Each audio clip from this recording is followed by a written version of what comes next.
If you were driving through the New Mexican desert with your family, stumbled into an old nuclear test site, and were ambushed by deformed murderers, what would you do? In this How to Beat video, we'll follow a lost family, see if we can make better decisions, and ultimately attempt to beat the Cannibal Mutants in The Hills Have Eyes. Think you can do better or have a movie you'd like me to cover? Let me know in the comments. Enjoy these How to Beat videos? Why not like and subscribe? If you watch my videos and wonder, how is Nerd Explains coming up with all these ways to survive and beat all these movies? Well, Audible's part of the answer, and they're sponsoring this video. For those of you that don't know, Audible's got audiobooks, lots of them. You can check out their selection by going to audible.com/nerdexplains. With Audible, you too can go on walks around your posh suburban town listening to an SAS commando tell you how to survive literally the most inhospitable environments and dangerous situations you'll never encounter. In all seriousness, if you're like me, you spend way too much time sitting and being sedentary.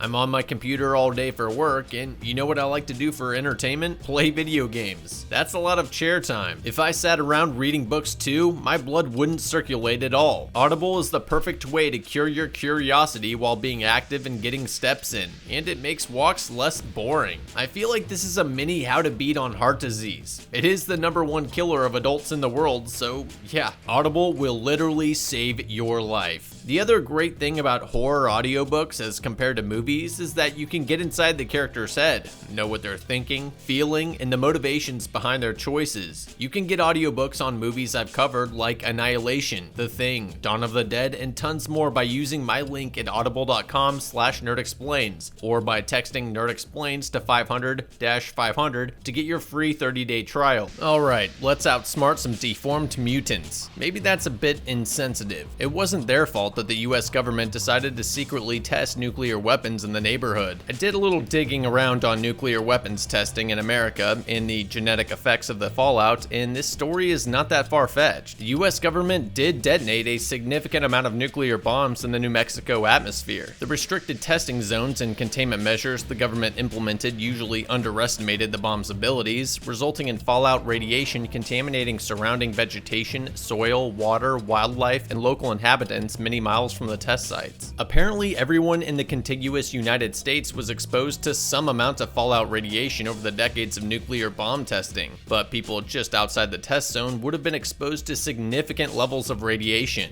Much of this was shrouded in secrecy, and what we know is probably the watered-down version. I'm not saying homicidal deformed mutants were or could have been a thing, but it's not that crazy. The locals aren't blameless. After the fourth incidence of large explosions and bright lights in the sky, which were passed off as chemical mill or ammunition dump explosions by military officials, they should have thought about moving. It doesn't take a genius to realize that after the success of Hiroshima and Nagasaki, the government would want to experiment further, that the desert is prime nuke testing real estate, and that a derelict gas station attendant a few miles south of the minimum restricted zone would be considered acceptable collateral damage. Hell, I'd wager that they intentionally found an area next to some nobodies in bumfuck nowhere so they could see what the effects on human bodies were, which is definitely not what I would have done. Radiation testing in the first couple decades of nuke testing in populated areas is expectedly routine, but when you start to push out to the third and fourth decade, that's when the birth defects and genetic mutations kick in and you start running into trouble.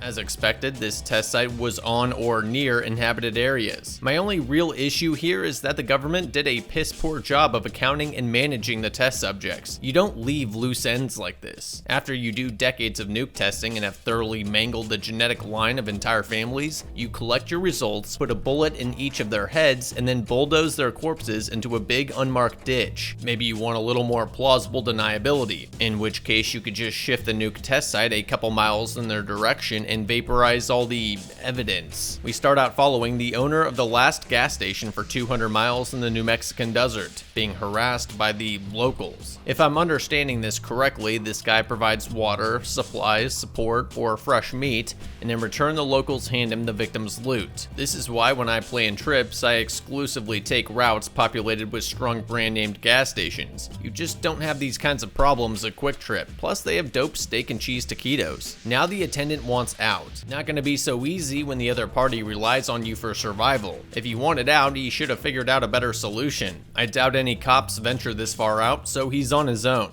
Honestly, he should just destroy the gas station, poison the water well, and set up a tent in California. There's no psycho mutants, there's other people he can socialize with, there's a beach, there's no psycho mutants, it isn't 110 degrees out, there's homeless shelters, and there's no psycho mutants. Without him baiting fresh meat for the mutants, they'd likely starve to death. Speaking of fresh meat, retired detective Bob Carter and his wife Ethel are driving from Cleveland to San Diego for their wedding anniversary. That's a 40-hour road trip, a lot of which is through the desert. Some anniversary, Bob. You couldn't splurge on a couple Frontier Airlines economy class seats? It'd be like $400 round trip for the both of you. Your kids can pay for their own tickets or drive themselves and meet you there. Maybe they're masochists and just like endlessly long sweltering drives through desolate regions of Earth with their children whining about the lack of cell reception, in which case they should just be able to follow I-40 all the way there. I'm not sure why they're detouring off of I-25, there's no reason to. It's not even a shortcut. While everyone's distracted, someone or something is snooping around the camper looking for some goodies. Is this little mutant girl a part of Sam Fisher's Splinter Cell? Because either she's got third-person view and sonar goggles, or these NPCs have horrible line of sight and view cone ranges. Bobby Boy's gotta go and gets scolded by his sister into using the outhouse instead of a plant. Bob, I'm with you. That outhouse has gotta be absolutely filthy, and the plants could use some hydration. So Bobby's an idiot. How on God's forsaken earth did you not see the intestines and organic matter strewn everywhere before sitting down and 360 out of there? Not to mention there can't be any fresh TP in there to lay on the toilet seat, so he's bare-assing pure filth. What the hell, Brenda?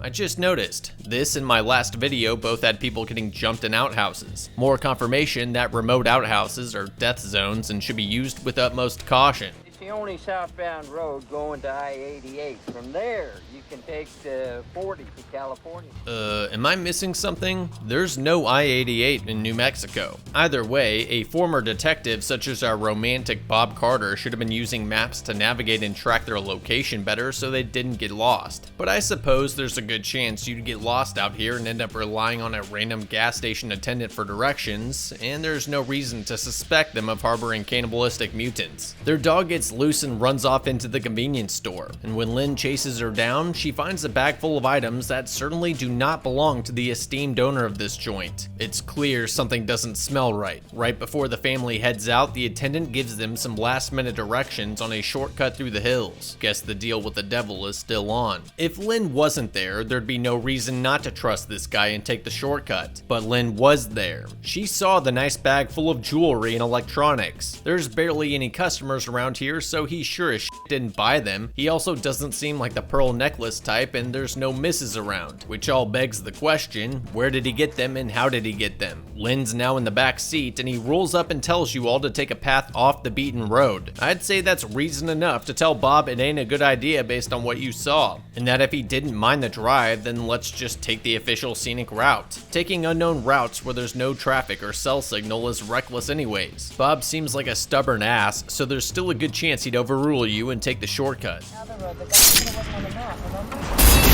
Oh my god! Oh! Watch the baby!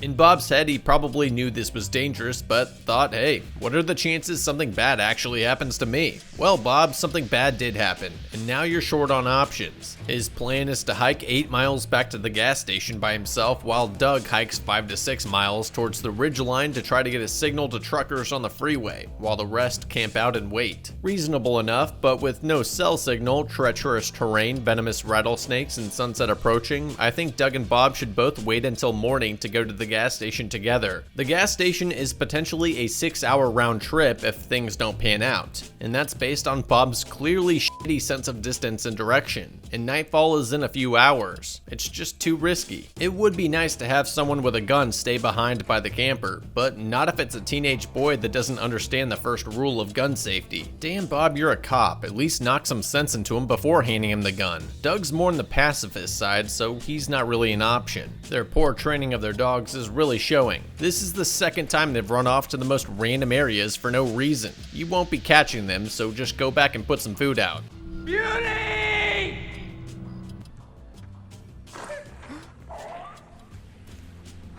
Okay, yes, if that was my dog, I'd be going after him regardless of whatever danger was out there, even though it'd probably lead to my demise. At least Bobby picked up a rock to use as a weapon. That's more than you could say for a lot of soon-to-be victims. He finds a blood trail that leads to every dog owner's worst nightmare. The real fucked up part is that she was gutted with a knife. Someone evil is out here. This could easily be a trap and you could be next. Should've brought that pistol, homeboy. He then freaks out and frantically runs off of a cliff, knocking himself unconscious. Tempting to criticize, but I guess I can see that if you're running from something and constantly looking back to make sure they aren't catching up to you, this could happen. It's not looking good for little Bobby. Doug summits the ridgeline and instead of finding a freeway, he stumbles into what appears to be a car park situated inside a nuke crater. Okay, so we aren't even talking about the wind-carrying fallout outside the restricted zone. There are literally humans pitching up tents inside actual nuke craters. How is the military this negligent? And how are those initial humans so stupid?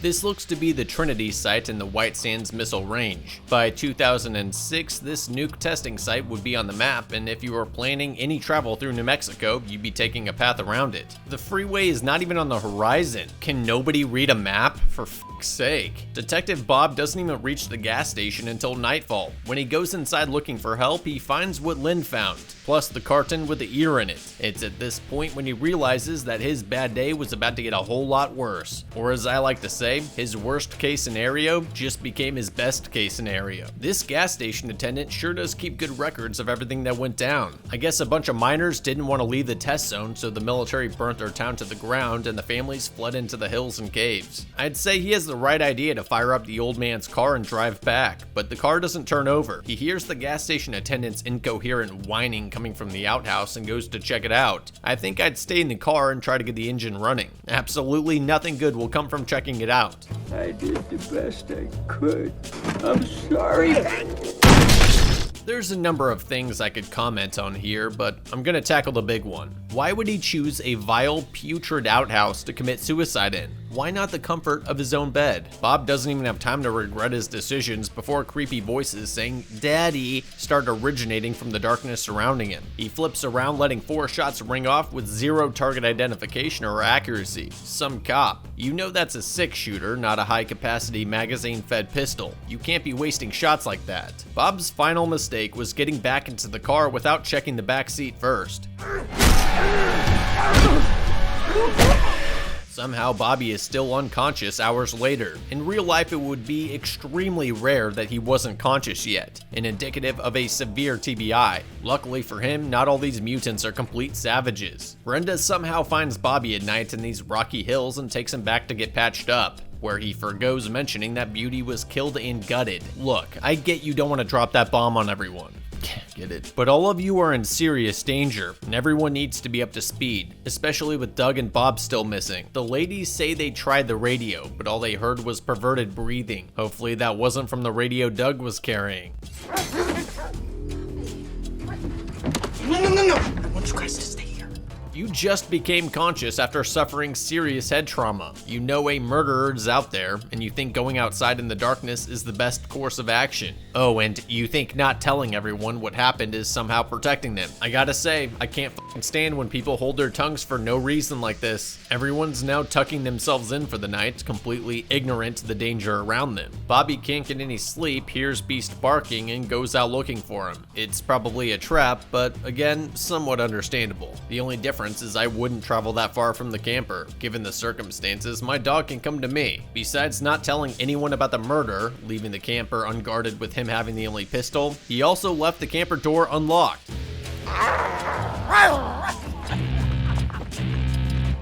Now you've waited until shit's gotten bad enough and you're already in too deep to warn everyone. When he gets back to the camper, all hell breaks loose.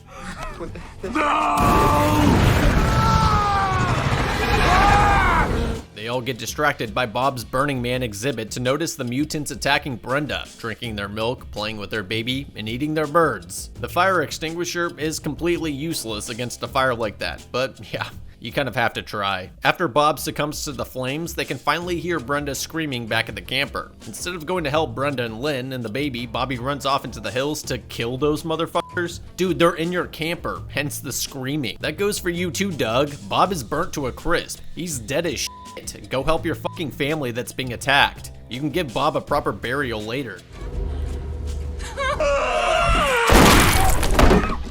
I can't say I had much hope for the mom at this point, but at least she tried. There's a few moments where Lizard is distracted waving the gun at Brenda, which Lynn uses to shank his leg with a screwdriver. Now, believe it or not, I don't have first-hand experience with situations like this, but that's not gonna stop me from armchair quarterbacking. Lynn really should have gone for a vital area like his neck and then immediately grabbed for the gun. Because she didn't, he was able to drop the muzzle on her head. Lizard runs out of ammo and, knowing he can't take Doug and Bobby on, scrambles off into the night with the baby. Bobby wastes more rounds firing at them in the distance. Precious rounds that they're definitely going to need later. Doug and Bobby get back to the trailer and find the mom and Lynn blown away and the baby gone. That reality has to absolutely hit like a train. I think most of us underestimate how much this would kick you out of your own body. Oh, Beast is alive, and wasting no time getting some payback.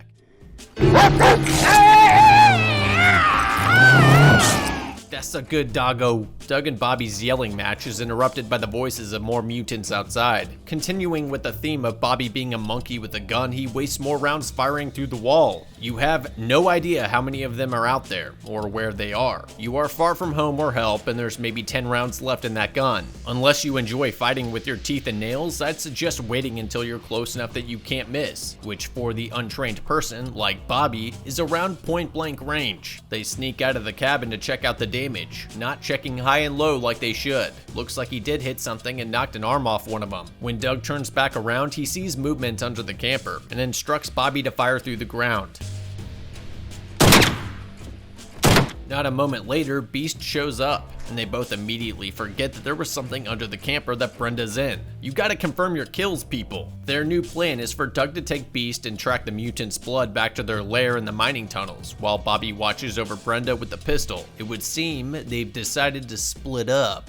How original. Brenda's a total wreck right now, and bringing her would be difficult, but I still think staying together and heading to the mines is the better option. They're just much easier targets when isolated, and if they want their baby back, they're gonna need all the man and firepower they can muster. Doug crashing the mutant family dinner with a flashlight and a baseball bat probably won't work out too hot, considering he has no idea how many of them are down there. Or it'll work out great for Doug with nobody being home and baby Catherine being unguarded, because all the psychos are at the camper spit roasting Bobby and Brenda. Going for outside help won't work, so it's time for Doug to sack up and put the team on his back. He comes across a miner graveyard in the tunnels marked with pickaxes, which could be used as weapons, but we are talking about Doug here. A baseball bat is going to be easier and less tiring to swing. When he emerges out the other end of the tunnel, there's a small town set up. It's actually kind of a big town, way too big for Doug to handle on his own. So he radios his report to Bobby, who left the fucking radio in the trailer. Dude, the radio is no good if it's not on you. I'd have maybe hung out for a bit and scouted the area to see who came and went, how many people were there, and what homes they came and left from. Doug walks into the nuke town like he's Clint Eastwood and wanders around until he finds the one house with a running generator next to it. Good news, found the baby. Bad news, there's huge mutants with shotguns. Bet you're wishing you had backup in that pistol. There is no way he sneaks out with the baby crying and the dog barking. It's going to be a fight.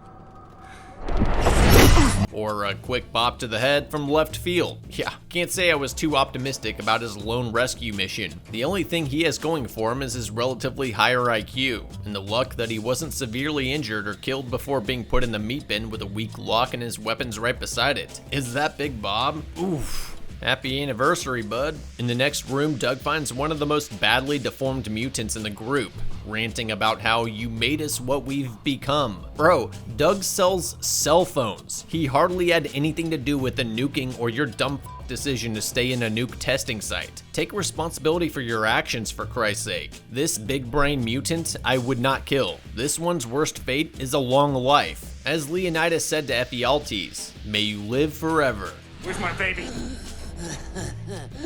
What's so funny? Breakfast time. Pluto busts in for breakfast time and nearly gets the drop on Doug, but Beast, being the good doggo he is, comes to the rescue. Instead of using that opportunity to try to kill the mutant and save his dog, he runs off like a little bitch and leaves Beast hanging. For a cell phone salesman, he's damn quick on his feet. Doug gets the first cut, but again wastes the opportunity watching Pluto slowly pull the bat out of his stomach. How bad do you have to fuck up where your weapon was inside the enemy and somehow you end up getting clobbered with it? The mutant's low intelligence or just sheer lack of proper entertainment leads to him carelessly playing with his food until Doug finally capitalizes on something.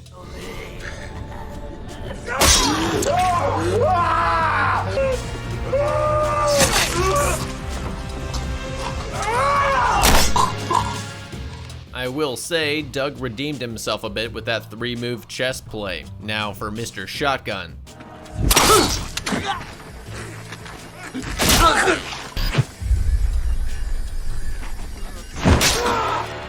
And Mr. Big Brain.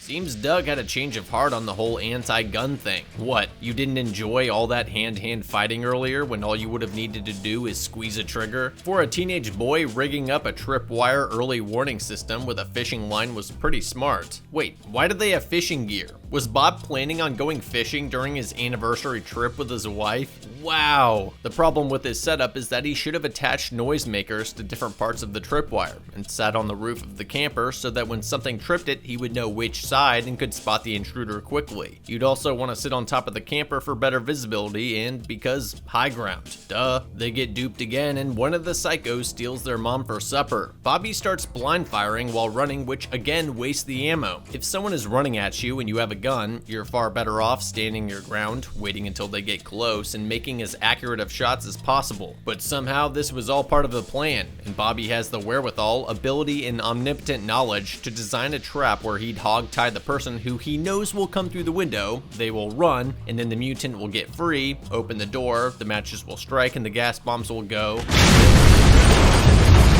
Sure. Anyone who's ever used matches before would know that designing a trap that relies on them to light in one strike is stupid. This Ruby Goldberg bullshit worked through sheer luck, and he should have prioritized better usage of his pistol. Doug corners the little girl with his baby, but gets ambushed and clobbered by Lizard. Lizard gets distracted and runs after Ruby, who has the baby. With how fast Lizard is, he could have easily just taken the few extra seconds to fully kill Doug, or at least grab the shotgun before chasing down Ruby. And because he made this fatal error,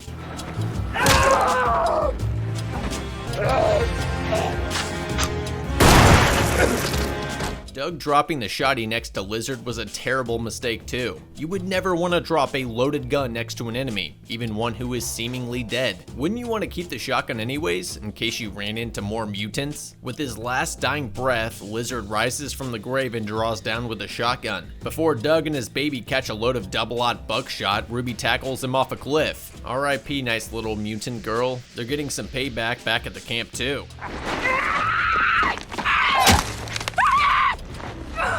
Damn, Brenda. The movie ends with the family reunited. Well, except for their wife, mom, and dad. In a remote desert with more mutants stalking them from a distance. From here, they'll need to walk 9 miles back to the gas station. There should be water and a running car that they can use to drive out of there and get help. Who knows if they'll make it with more mutants preying upon them. Probably should have kept that shotgun, Doug. Let's recap how things could have gone down differently. This massacre could have been avoided if the miners were not idiots who wanted to stay in a nuke testing site. The military had tied up their loose ends, Bob wasn't a cheap asshole and got flights instead, or if Bob at least knew how to read a map, in which case the mutants would be dead and the whole family would be alive. The whole family also would have survived if when Lynn saw the stolen goods, she told her dad and had them take the official route back, even if she didn't and they crashed like in the movie. If Bob and Doug didn't split up and waited until morning to go to the gas station, they'd likely have been way more successful taking the old man's car and getting help. The gas attendant was suicidal after sending the family down Death's Road and would have killed himself that previous night anyways, and without a source of food, the mutants would starve and die. Who knows how these alternate paths would have worked out, but I think we could have beaten the Cannibal Mutants from The Hills Have Eyes with less life and limb lost. Thanks for watching, and remember, if you're driving through New Mexico, stay on the official roads.